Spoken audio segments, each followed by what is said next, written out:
Good morning, children of Std7th.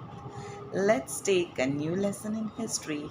Marathas, the protectors of the nation. You must watch this video carefully and answer the questions given in the workbook. Standard 7th, Subject History. Chapter 11, Marathas, the Protectors of the Nation. After Bajirao won, Shahu Maharaj appointed his son Balaji Bajirao alias Nana Sahib the Peshwa. So here in the picture, second image, you can see Peshwa Nana Sahib. Now following the invasion of Nadir Shah, there was instability in Delhi. In these circumstances, Nana Sahib tried to stabilize the Maratha rule in the north. Ahmad Shah Abdali posed a challenge to the Marathas at Panipat. He was a Afghan ruler. So we shall learn about these developments in this chapter. Situation in the north.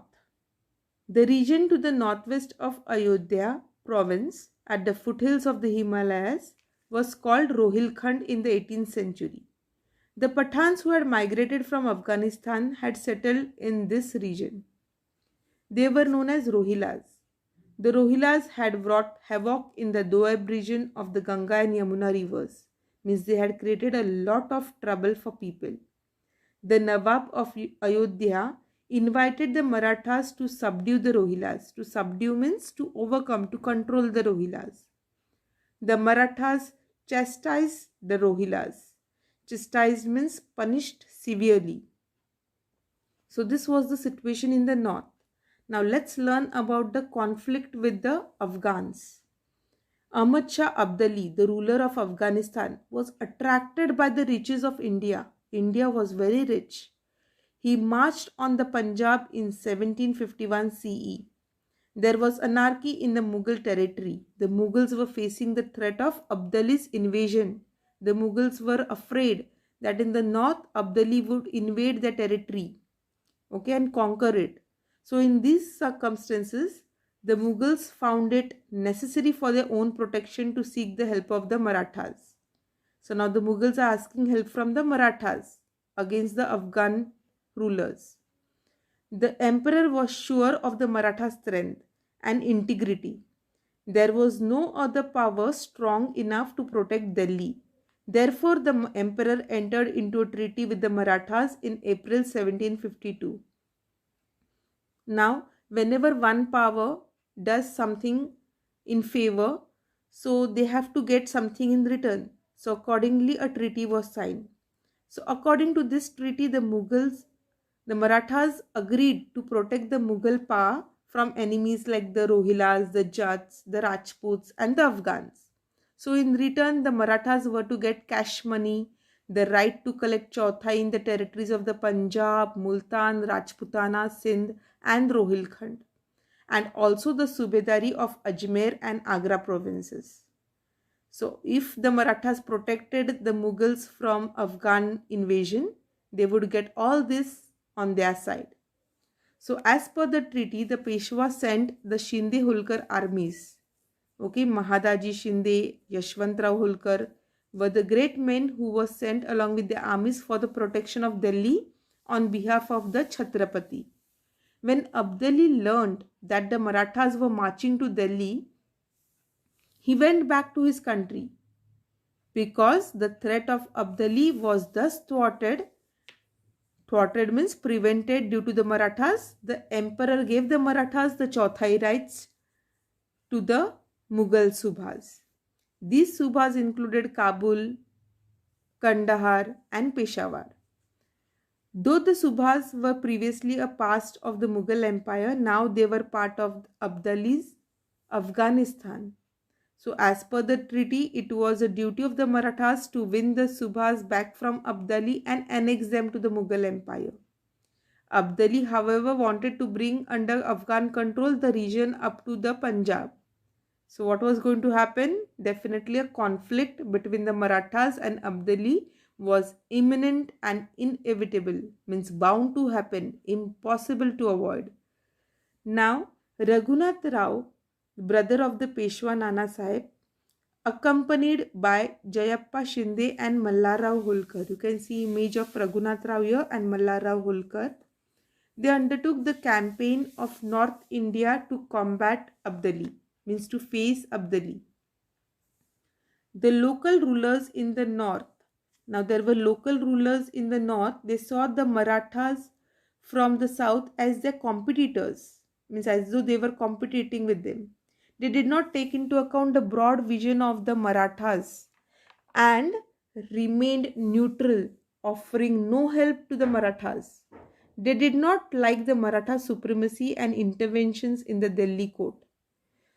Now, only Surajmal Jat and Rani Kishori were the ones who helped the Marathas, which were wounded in the Battle of Panipat.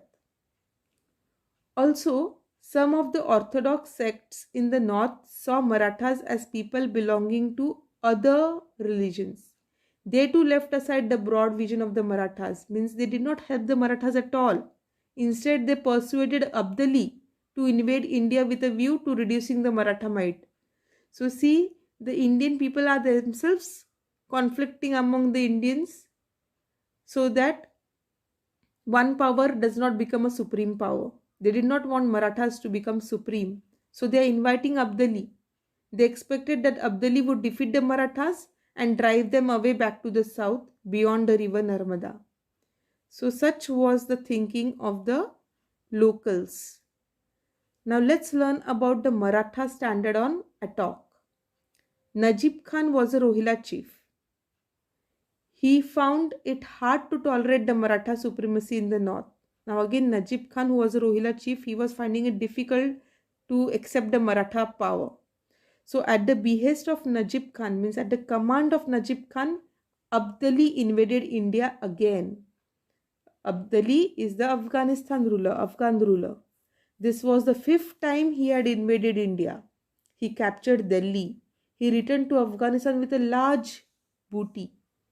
Okay, means lot of wealth he collected and he went back to Afghanistan. Raghunath Rao and Mallarao Holkar, who were the good Maratha soldiers, marched to the north again. They captured Delhi. Then, driving out Abdali's officers, they captured the Punjab. The Marathas pursued Abdali soldiers right up to Attock in 1758 CE. The Maratha standard was raised at Attock. Attock is in present-day Pakistan. From Attock, the Marathas pushed the campaign up to Peshawar. However, they did not make proper arrangements to look after this newly conquered territory. Now let's learn about Dattaji's valor.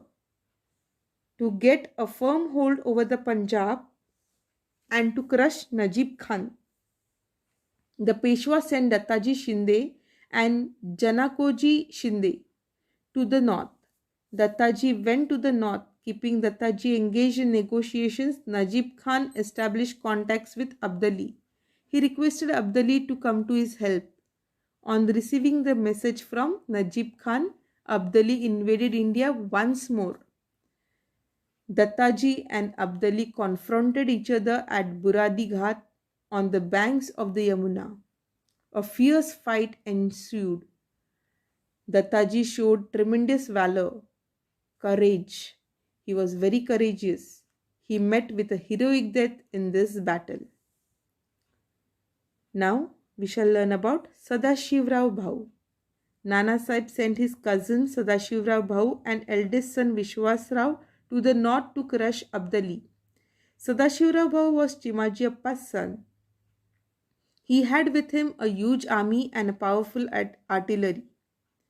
Ibrahim Khan Gadi was the chief of the artillery. He had defeated the Nizam in the Battle of Udgir in 1760 CE on the strength of his artillery. So let's learn more about Sadashivrao Bhau in the topic Battle of Panipat. In this campaign of the north, Sadashivrao Bhau captured Delhi. The armies of the Marathas and Abdali confronted each other at Panipat on 14th January 1761. The Marathas opened the battle by attacking Abdali's army. So you can watch the movie Panipat where you will get a clear understanding of this particular topic. It's very nicely shown. So you can have a look at this movie called Panipat. An entire history episode is nicely depicted in that movie. Now, this was the third battle of Panipat. Vishwasrao fell a victim to an enemy bullet in the battle. When Sadashivrao Bhau learned this, he fiercely attacked the enemy. Fiercely means aggressively, very angrily. Attacked the enemy in a frenzy with rage. Frenzy means with lot of rage. He disappeared in the battle fray.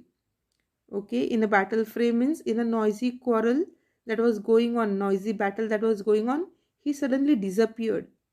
Seeing that the leader had disappeared, the Maratha soldiers lost courage. At that very moment, the reserve contingents, means the reserve groups of Abdali, launched an attack on the Marathas with a fresh vigor. The Marathas were defeated.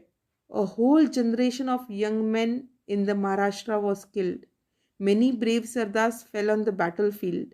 The Marathas believed that an outsider like Abdali had no moral right to rule here.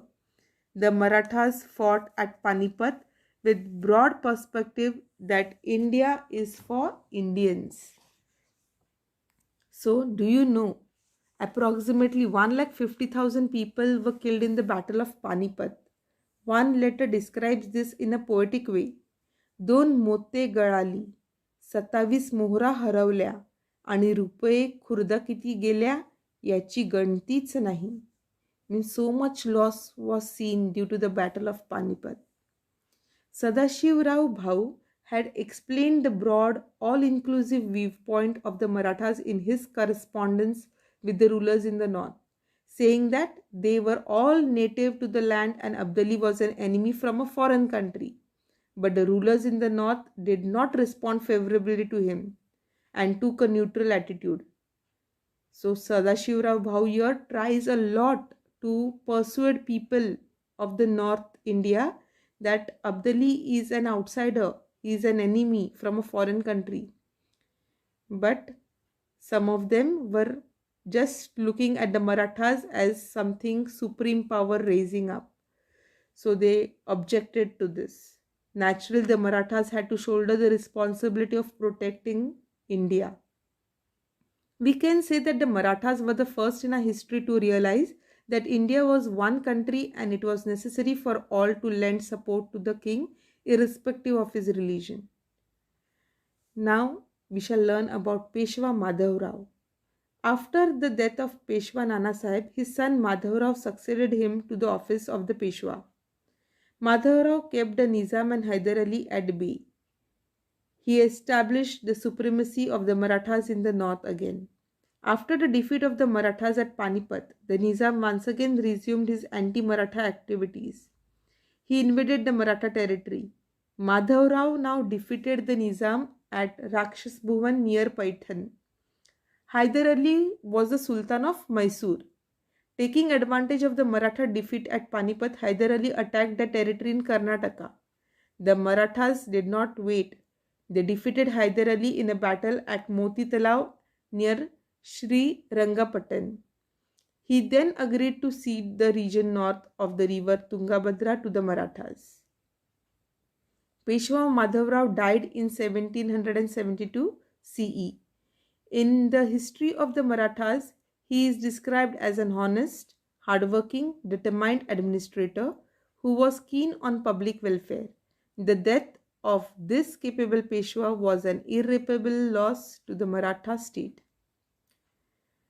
Now, do you know that Peshwa Madhavrao provided special attention towards the welfare of farmers? He dug many wells in Pune and increased the water supply to the city.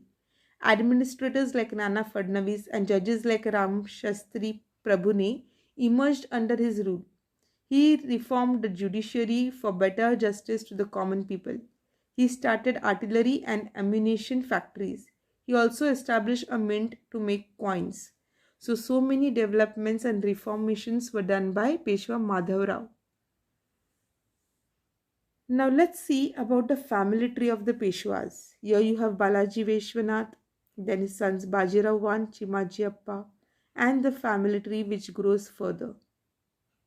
The two Peshwas who succeeded Peshwa Madhavrao, you can see a Peshwa Madhavrao.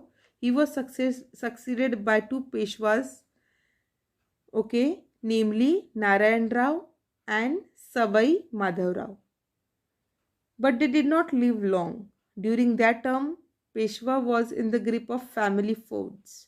Raghunath Rao, who had once raised the Maratha standard at Attock, sought shelter with the British to satisfy his greed for power. So, this way, Maratha power was falling apart. This led to a war between the Marathas and the British. Hyder Ali died in 1782 CE. After him, his son Tipu Sultan became the Sultan of Mysore. He was a skilled warrior, a scholar, and a poet. He used his competence to increase the might of his kingdom.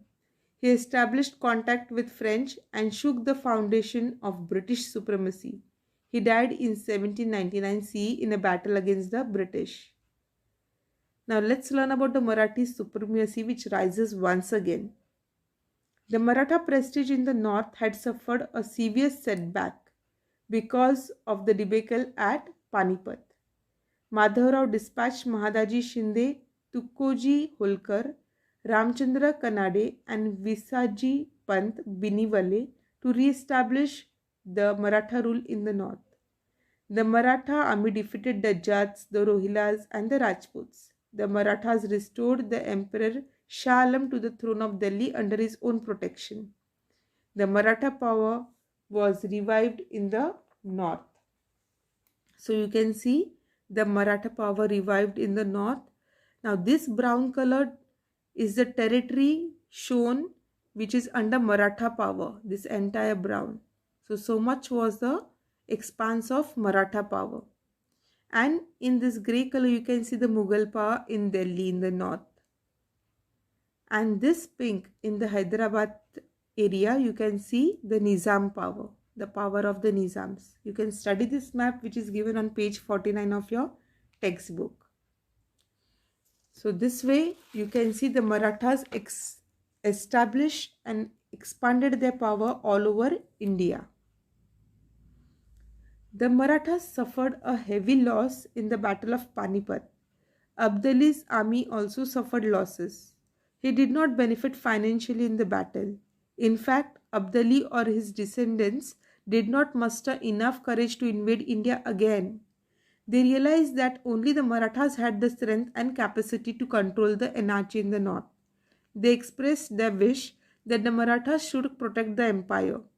They sent a messenger to Pune to establish cordial relations. Cordial means good relations. It is important to note that the Marathas overcame the great defeat at Panipat and successfully revived their supremacy in the politics of the north. Now, who were the important people who had a lion's share in all this? Let's see. Mallarrao Holkar, Ahilyabai Holkar, and Mahadaji Shinde had a lion's share in all this. With this, we have completed chapter number 11, Marathas, the Protectors of the Nation. Do read the chapter from your textbook for a better understanding. Stay safe, keep learning, and thank you.